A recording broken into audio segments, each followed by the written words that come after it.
mengatakan Abdullah bin Ahmad Muhajir itu tidak ada. Ini semua karangan-karangan Dajjal Imaduddin dan pengikut-pengikutnya. Tolong perhatikan.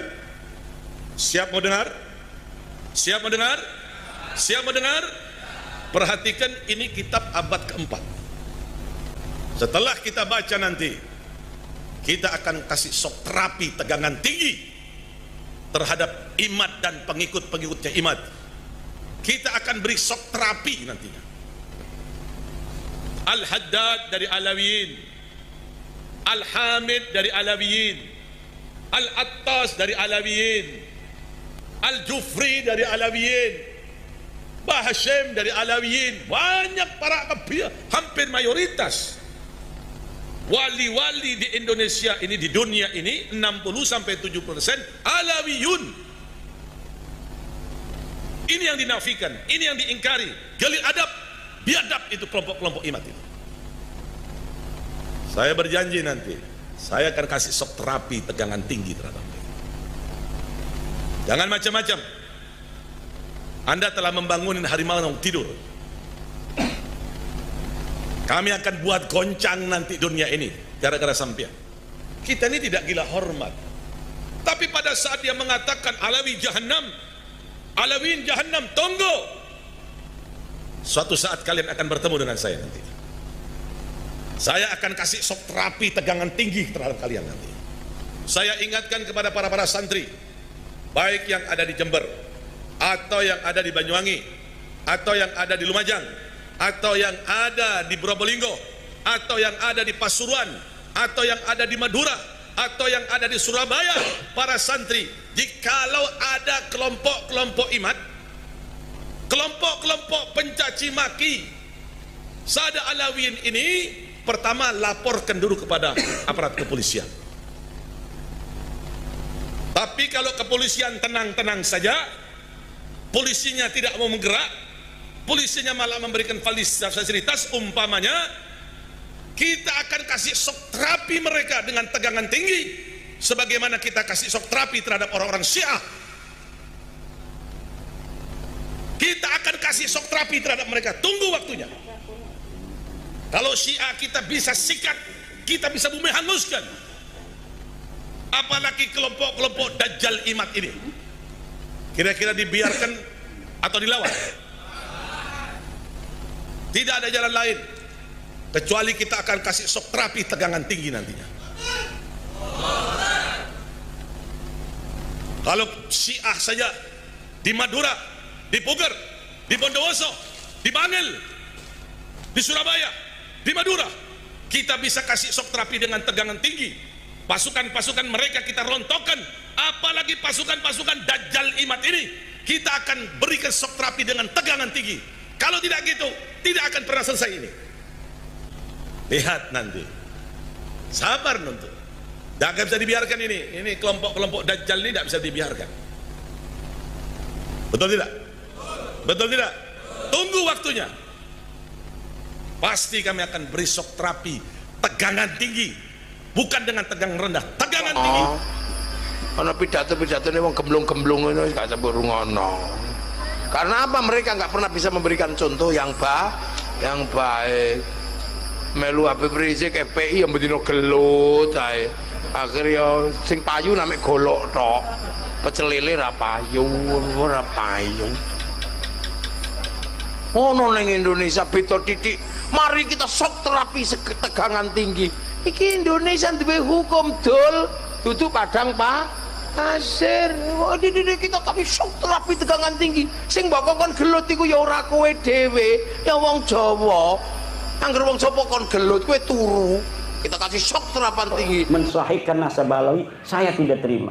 Kecuali sayanya musyahadah dalil dianya. Ciki mah dalilnya bohong-bohongan kabeh. Mau ana sing marah-marah. Wong Tanggul kan. Katanya Imad Dajjal. Ini ada kitabnya, kitab abad keempat. Sudah sahih di sini disebutkan bahwa Ubaid anaknya Ahmad. Ini kitab namanya Abnaul Imam. Wah. Ini kitab Abnaul Imam sudah saya bahas hampir 2 tahun yang lalu ketika pertama kali saya mengeluarkan tesis saya. Seorang kiai dari Pelamunan, Banten datang ke rumah saya, manggilnya Abah sama saya, kiai dari Pelamunan, sekarang ketua PCNU Kabupaten Serang sekarang, namanya Gus Robi. Abah, ini ada kitabnya ini, karena dia mondoknya di Yaman. Ini ada kitab Abnaul Imam fi Misr Wasyam. Masya Allah, kata saya tidak ketemu kitab ini, kok Kiai Robi bisa ketemu. Sini saya lihat. Saya teliti kitabnya, ternyata kitab ini adalah kitab palsu. Baru dicetak tahun kemarin, tetapi mengatasnamakan tahun 473 atau 37 Hijriah.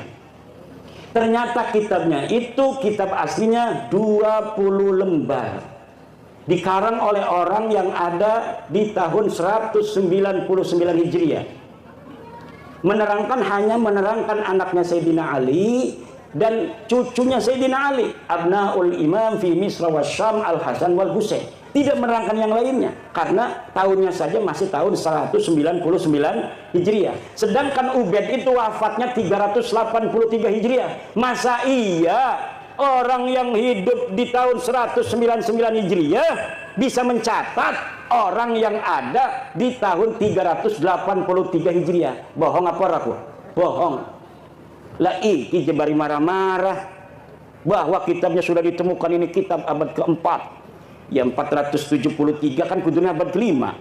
Wis ngomong salah, isinya salah. Kalau misalnya kitab itu benar, itu sing cerdas-cerdas kan sing ngebela kayak Rumel Abbas, kayak Idrus Ramli, itu dulu yang akan dipakai untuk menjawab saya. Profesor Said Agil Al-Munawar pasti akan membawa dalil itu kepada saya. Tetapi kenapa mereka tidak membawa? Karena mereka pun tahu itu kitab palsu. Dan kepalsuan itu diakui di mukaddimahnya ada. Mukaddimahnya ini kitab dikarang pada 199, tetapi kemudian ditambahi pada abad ke-12, ditambahi lagi pada abad sekian, ditambahi lagi oleh yang terakhir Yusuf Jamalul Lail yang baru wafat beberapa tahun kemarin. Lah itu kitab Murtadha Az-Zabidi yang katanya adalah menetapkan dan mengisbat Ba'alwi, itu kitabnya juga palsu. Kitab palsunya dari mana sih? Kiai tahu aja kalau palsu-palsu. Karena percetakan itu biasa dicetak itu menggunakan jasa peneliti. Misalnya nih ada manuskrip ditemukan di Rumbia, manuskrip ini atas nama Pangeran Diponegoro.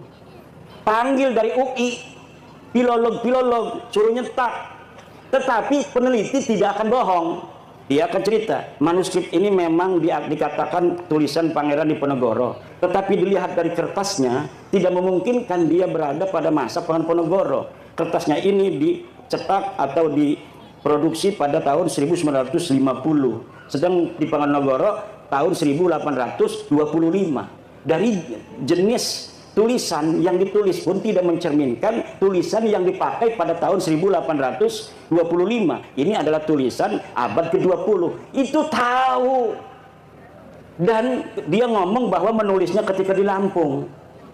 Pangeran Diponegoro katanya menulis kitab ini di Lampung. Sedangkan tidak ada pernah berita diketahui Pangeran Diponegoro pernah ke Lampung. Itu sebenarnya Pangeran Diponegoro siapa? Tapi karena misalnya Provinsi Lampung ini ketua PCNU-nya ingin dicetak aja sesuai dengan tulisannya itu karya Pangeran Diponegoro. Begitu yang terjadi dengan kitab Ar-Raudul Jali karangan Syekh Murtadha Az-Zabidi. Coba beli kitab Ar-Raudul Jali karangan Syekh Murtadha Az-Zabidi, cetakan Yaman Darul Fatah. Itu dari mukaddimahnya sudah jelas bahwa manuskrip ini tidak ditemukan sebelum keluar, dicatat, disalin oleh Hasan Muhammad Qasim. Ini orang abad 50 tahun yang lalu, dia baru meninggal 50 tahun yang lalu.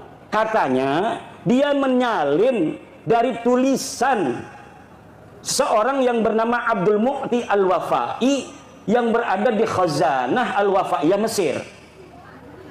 Tetapi sekarang manuskrip yang ada di Wafaiyah Mesirnya sudah hilang. Premen dia bisa nyatet, barangkali catat bisa hilang niku. Kenapa begitu?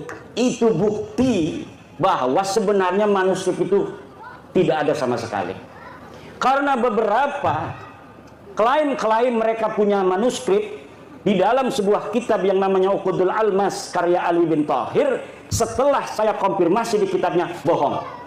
Misal bahwa Imam Ahmad bin Isa berhijrah dari Basrah ke Yaman, disebutkan oleh Imam Al-Ubaidili di dalam kitabnya. Saya buka kitabnya Imam Al-Ubaidili, tidak ada keterangan itu.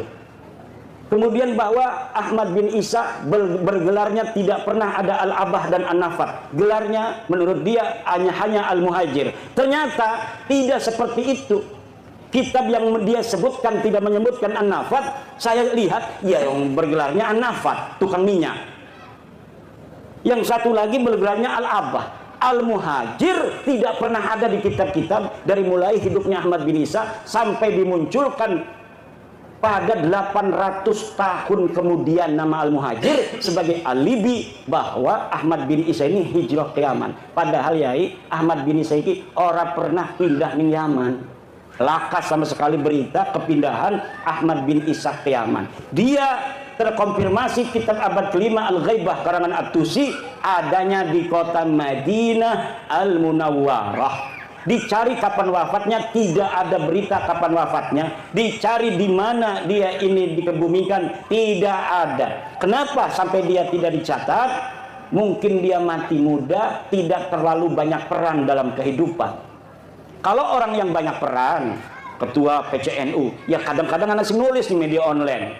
Ketua PCNU menghadiri acara pelantikan PWI Kabupaten Lampung Tengah. Berarti dia historis, pernah ada di media online. Coba nama yang hadir, coba lihat di Google, ketik nama Kiai Haji Suparman Abdul Karim, langsung merebet anak, dia historis, banyak yang memberitakan.